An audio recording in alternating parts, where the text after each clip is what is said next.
Welcome back to another episode of the Vision Pod, where guests are handpicked to bring value to your everyday life. Enjoy.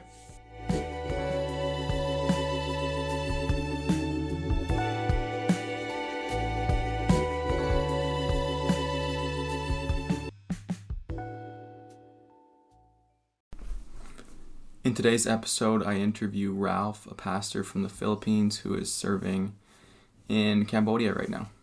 We stayed at his church and helped out his ministry when I was in Cambodia. Ralph, was the pastor of Cambodia Church in Siem Reap, Victory Church in Siem Reap. How long have you been there for? We started working in Siem Reap back in 2019, but during COVID we got stuck in the Philippines because everyone thought it would be just 2 weeks, and then we got called back to the base, and I said goodbye to the Cambodians. I told them see you after 2 weeks, but 2 weeks became a year, Yeah. and after 7 flight cancellations, we were able to go back. So now we are Wow. on our third year Okay. technically. Cool. Yeah. That's awesome. Yeah. When we stayed at your place, it really just felt like coming back to home when we hadn't been there for a while. Uh-huh. How do you kind of create that atmosphere in your church? Well, at first it's kind of difficult because, like for young people, most of the young people just want to be out of their homes, right? They Right. they just want to hang out with friends. But I think what makes it like home is the warm and genuine relationship that we have. For sure. And just like any other home, like it's not perfect, and most of the time we have our own spaces here, and we respect the personal time of others. But just a simple, hi, hello, how are you doing? That's Mhm. what we purposely do. Yeah. Um, I tell our people here to be genuine as possible. If you're if you're not in the mood of saying hi, then Yeah. you don't have to fake it, right? Yeah, And that's I right. think that's what makes it special when you live as genuine as you can. Yeah, that's Yeah. cool. Yeah. So that's how you kind of build relationships in Cambodia. Mm-hmm. Cool. Yeah. Yeah.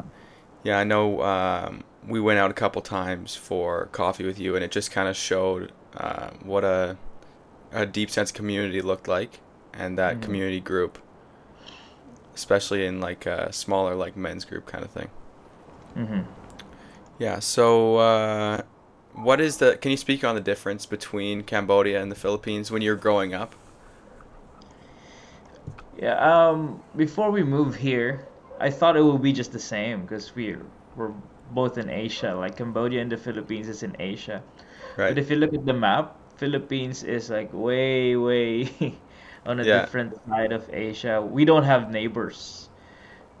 Philippines alone have 7,700 islands, so it's like we're a different universe Yeah, there. yeah.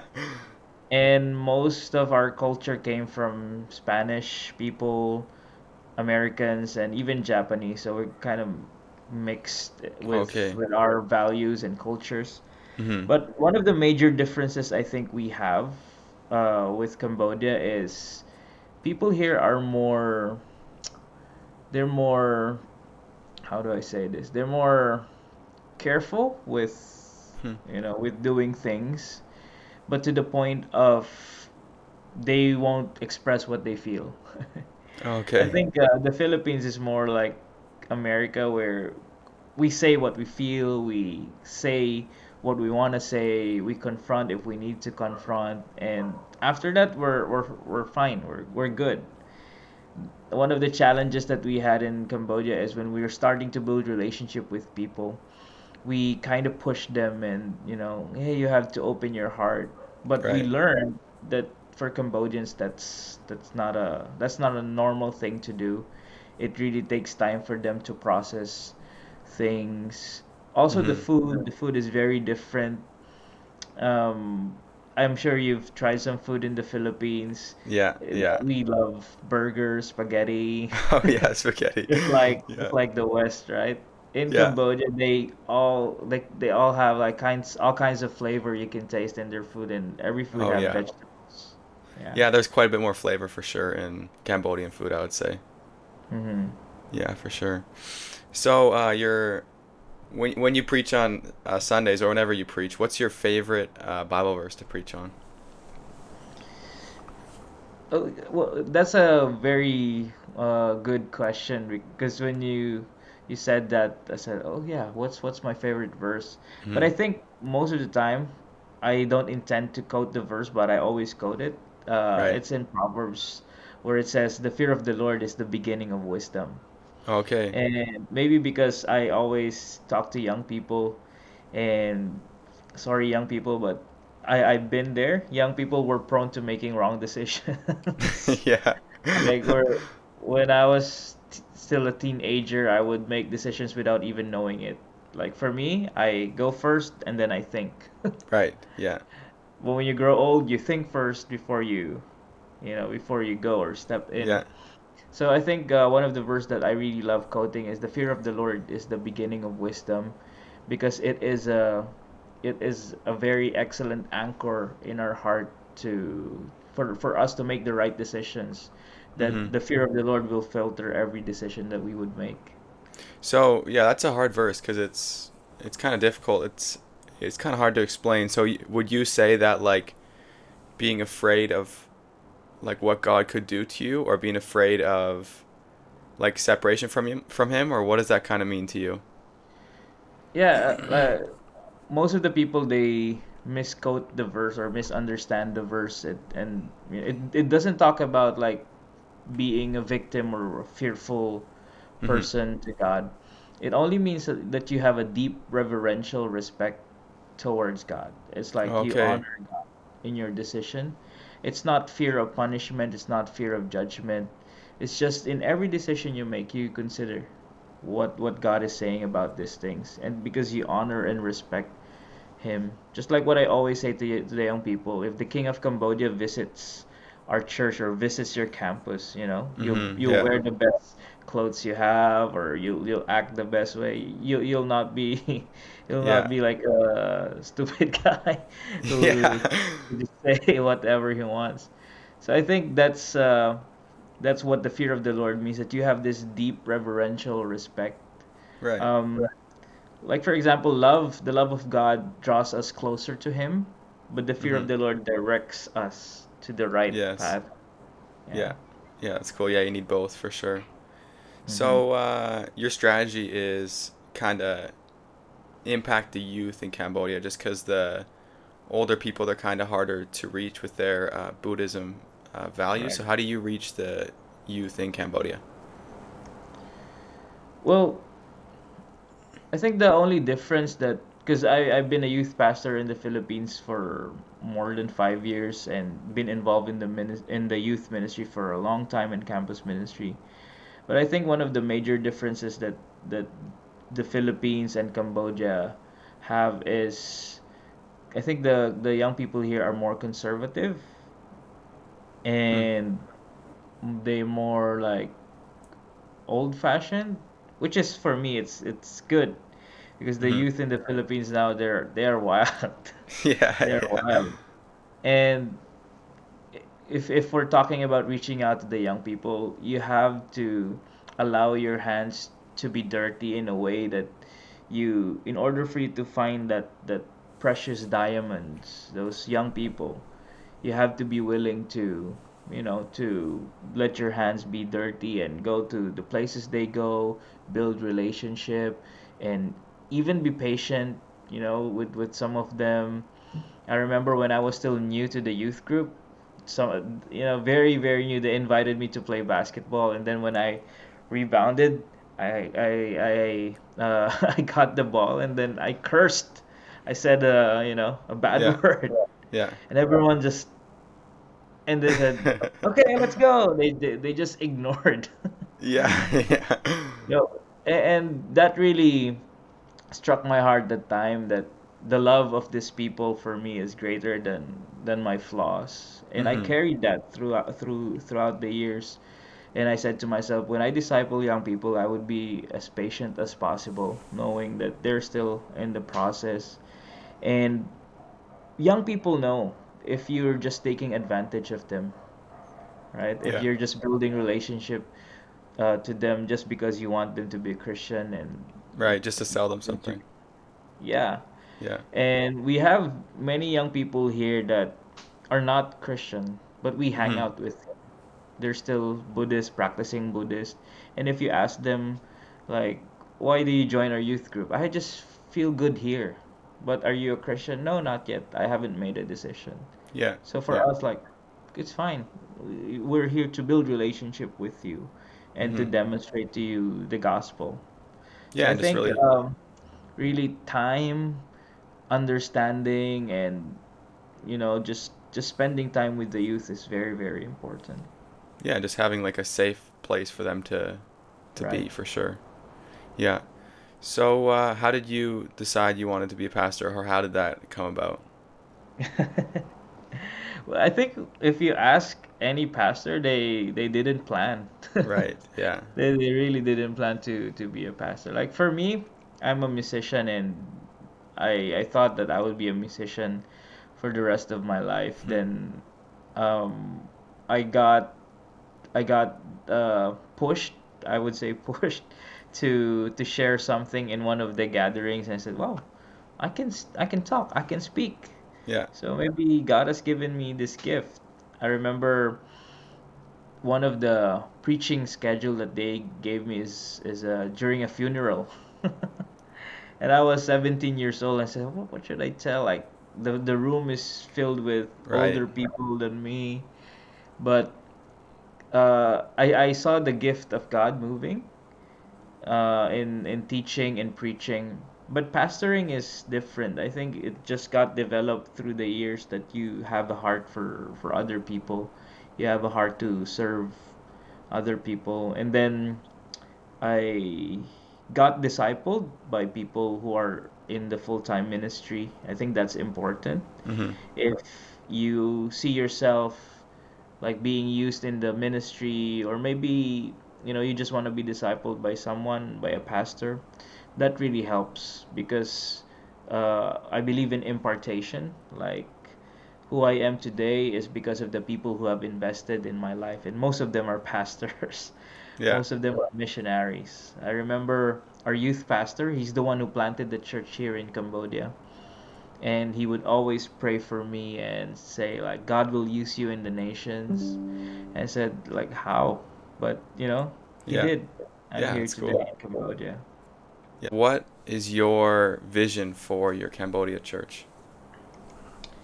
We have a long-term vision for the whole movement or organization. I don't know what you call it, in Cambodia, but we also have short-term. The long-term goal and vision is to plant churches in the 25 provinces of Cambodia. But when you think about it, it's like, how are we going to do it? It's not, I mean, Cambodia is not a huge country, but Mm-hmm. 25 provinces, you have to be always on the go. That's why we have a short-term vision.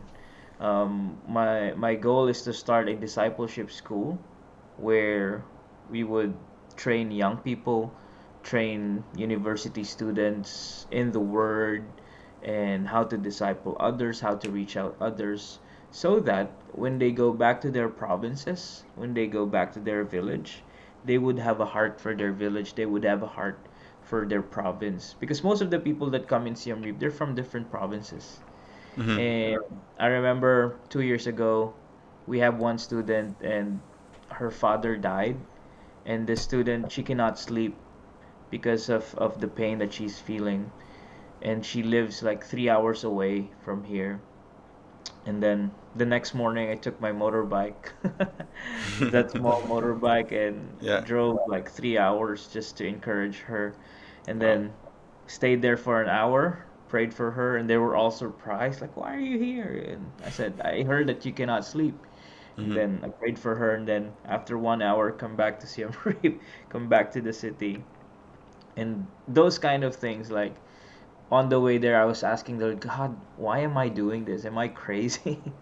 Yeah. But I felt that time that this is the purpose why I am in Cambodia. It is to reach out the young people, reach out the the youth in the campuses, and at the same time train them so that when they go back to their provinces, they would have a heart to start a home church or start a Bible study.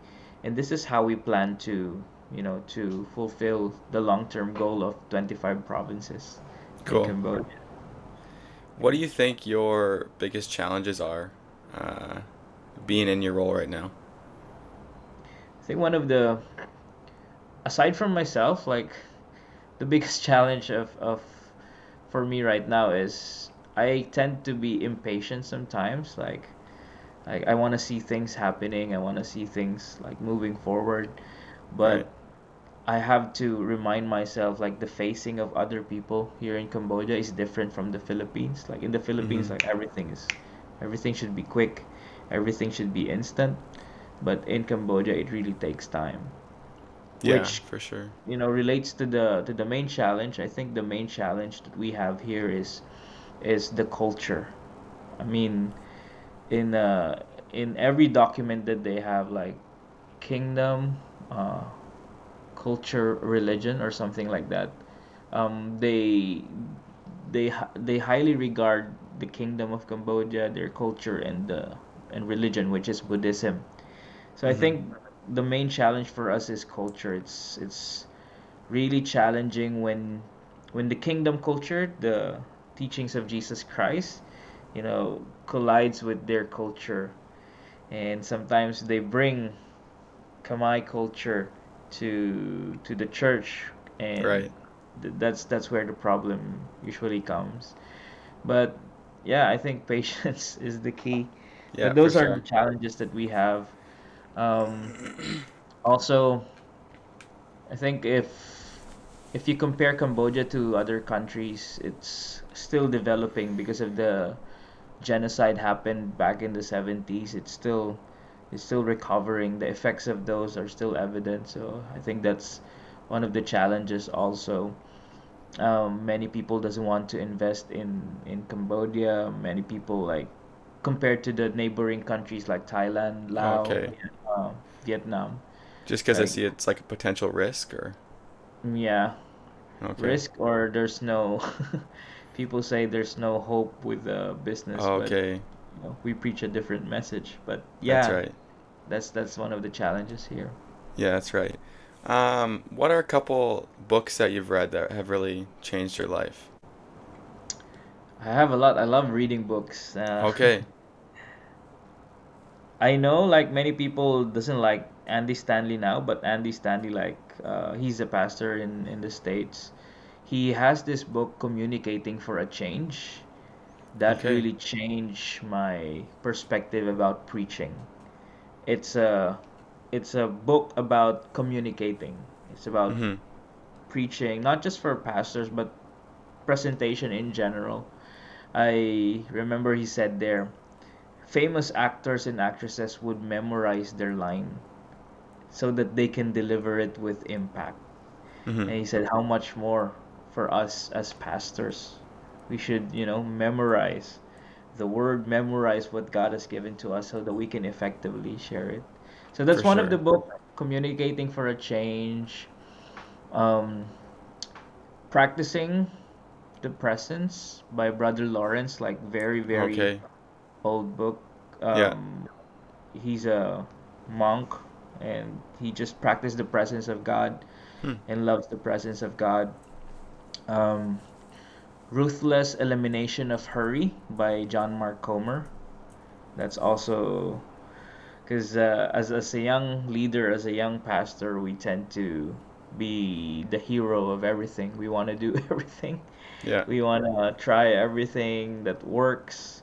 So that book kind of slowed me down because it's about eliminating hurry and focusing on the rhythms of the spirit, Hmm. rhythms of grace, and be able to enjoy life, and Mm-hmm. you know not to be burnt out, because I think first year, second year that we spent in Cambodia, I almost got burnt out because I'm like a politician.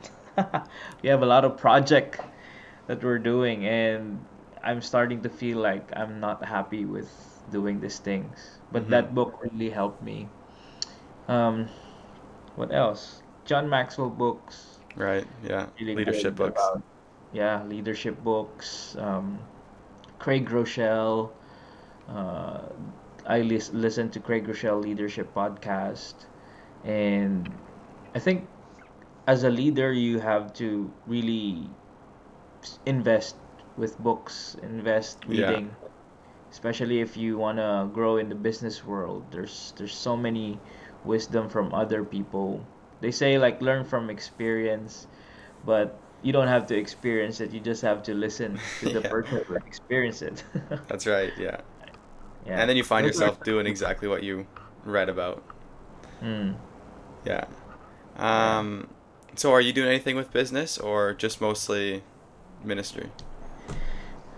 I don't know if you call it business, but I do editing for some churches. I do Okay. video editing and social media management Mm-hmm. and content creation for some of the churches in the States. Yeah. Yeah, Yeah, I aside remember. from a pastor. Yeah, yeah. I remember when we showed up, there was a whole bunch. We got there and there was like 20 different rules, but it didn't seem like it didn't seem like it was that many after a couple days. Hmm. Uh, they were just kind of like boundaries that you didn't really think about. How did you create those?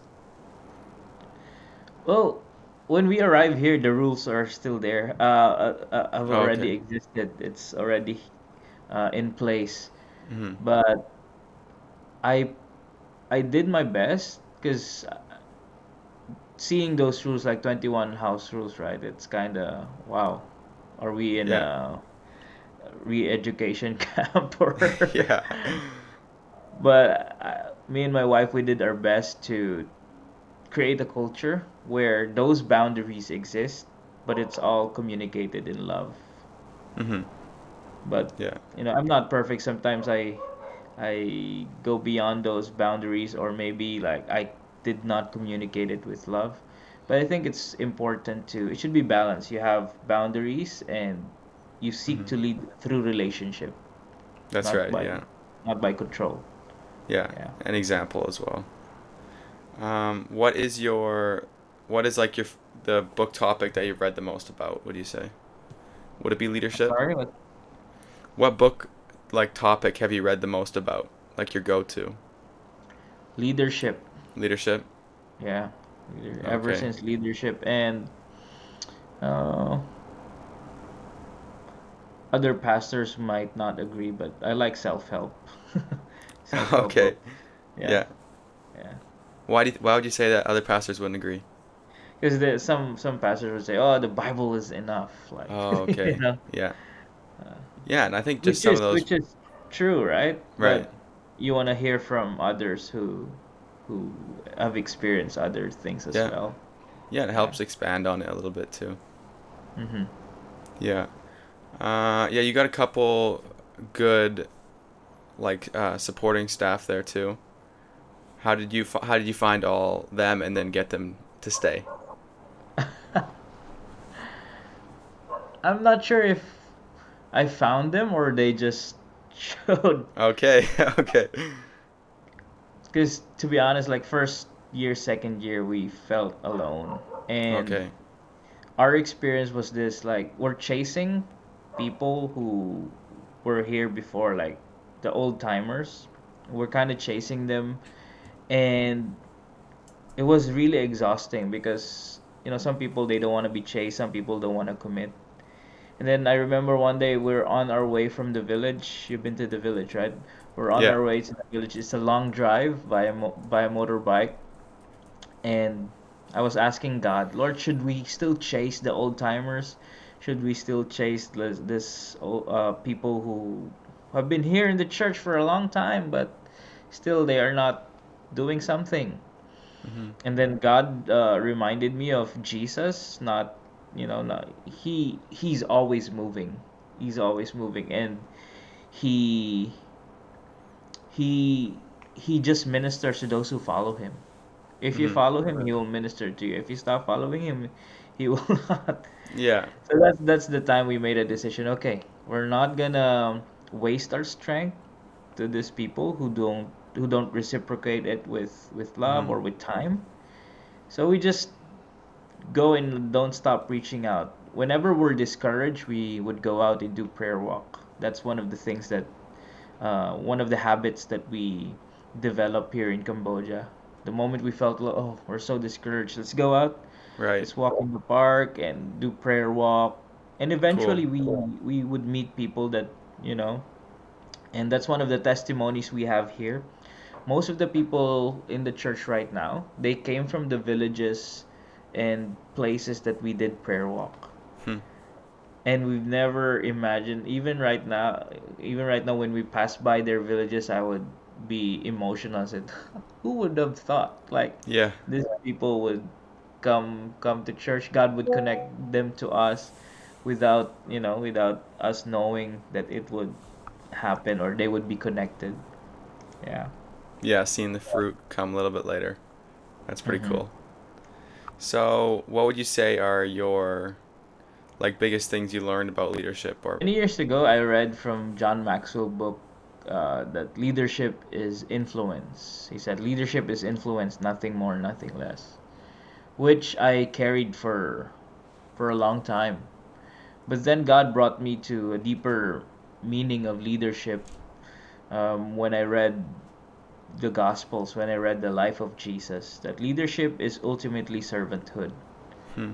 It's about serving others. It's about putting other first before yourself. And if you have that kind of posture, if you have that kind of desire, to serve the people, then you would be willing to sacrifice, you would be willing to go beyond. And I learned also that as a leader, you should be always the one first Yeah, doing the things that you're trying to communicate to people. for sure. And you define the temperature of the room, you define the passion, the motivation of the people. So Mhm. it's really a tough challenge. For if you are a leader, it's very, very challenging. There's a famous saying that it's lonely at the top, that many people don't understand the pain of leadership. But uh, I felt like it's not always true. You don't have to be always lonely Yeah. when you reach the top, because leadership is empowering others and trusting them, letting them fail, letting your disciples fail, letting the people under you, learn, and at the same time take them by the hand and guide them. Okay. Cool. Well, thank you for coming on my podcast, Ralph. It was Thank you everyone for listening. Like and subscribe and turn the notifications on so you don't miss another episode. Thanks.